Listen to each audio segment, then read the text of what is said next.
Nice Radiohead bump in control room. In Republican-controlled states across the country, we have recently seen a rash of strict new voter ID laws and voter roll purges. The claim from Republican lawmakers and Fox News, as Jon Stewart brilliantly lampooned last night, is that there's an epidemic of voter and election fraud in America being perpetrated by a back-from-the-dead zombie acorn or something. Conservatives and their media division are up in arms over voter fraud. The National Republican lawyers only found 340 cases of voter fraud over a 10-year period in all of America. Oh, my God! That's almost 0.7 cases per state per year. And it also includes registration fraud, like registering the wrong address or writing Mickey Mouse on a petition, which photo ID would not address, but still, The truth is, there is allegedly a serious case of election fraud happening in the battleground state of Michigan. There's just one problem for Republican legislators worried about election fraud. The accused in the case are staffers for a one-time Republican legislator, former House representative from the state of Michigan, Thaddeus McCotter.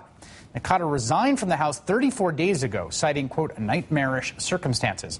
Those circumstances included his re-election campaign submitting pages with invalid signatures in support of his candidacy to the Michigan Board of Elections.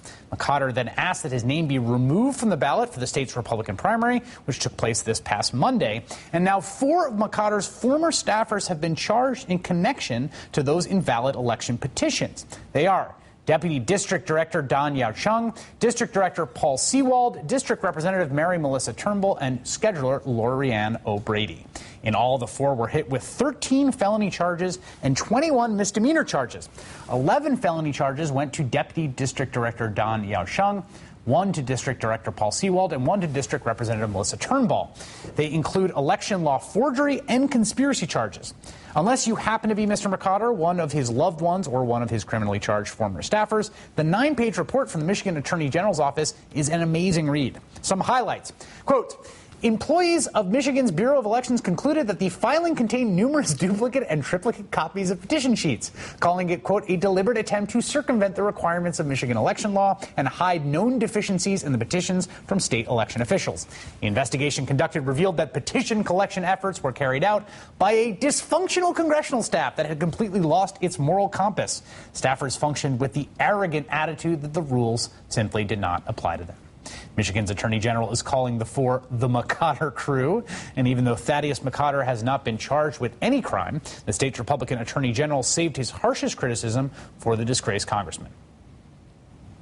Any position of public trust, the elected official has a duty to be engaged and involved and mind the store. Here, former Congressman McCotter was asleep at the switch. This brazen attitude of indifference by public servants is disgraceful. McCotter responded with a statement this afternoon. I thank the Attorney General and his office for their earnest, thorough work on this investigation, which I requested, and their subsequent report. So as it turns out, in Michigan anyway, the trick to stopping election fraud isn't voter roll purges or voter ID laws. It's government bureaucrats in the Attorney General's office doing their jobs well. Up next, one of the guys who landed the Curiosity rover on Mars, the guy with the mohawk, in his first live TV interview.